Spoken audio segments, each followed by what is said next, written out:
1 year ago, I traveled to the United Nations Human Rights Council in Geneva.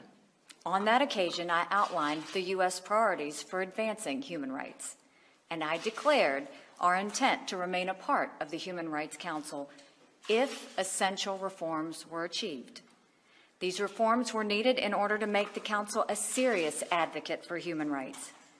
For too long, the Human Rights Council has been a protector of human rights abusers and a cesspool of political bias.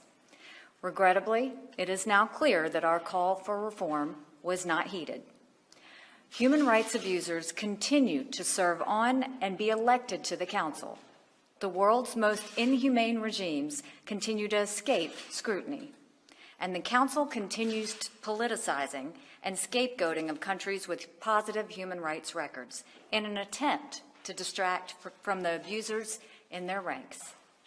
Therefore, as we said we would do a year ago, if we did not see any progress, the United States is officially withdrawing from the UN Human Rights Council. In doing so, I want to make it crystal clear that this step is not a retreat from human rights commitments.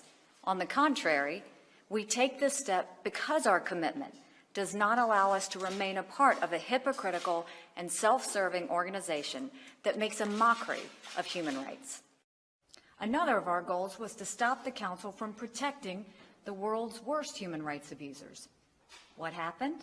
The Council would not even have a meeting on the human rights conditions in Venezuela. Why?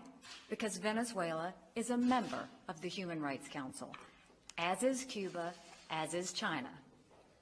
Similarly, the Council failed to respond in December and January when the Iranian regime killed and arrested hundreds of citizens simply for expressing their views. When a so-called Human Rights Council cannot bring itself to address the massive abuses in Venezuela and Iran, and it welcomes the Democratic Republic of Congo as a new member, the Council ceases to be worthy of its name.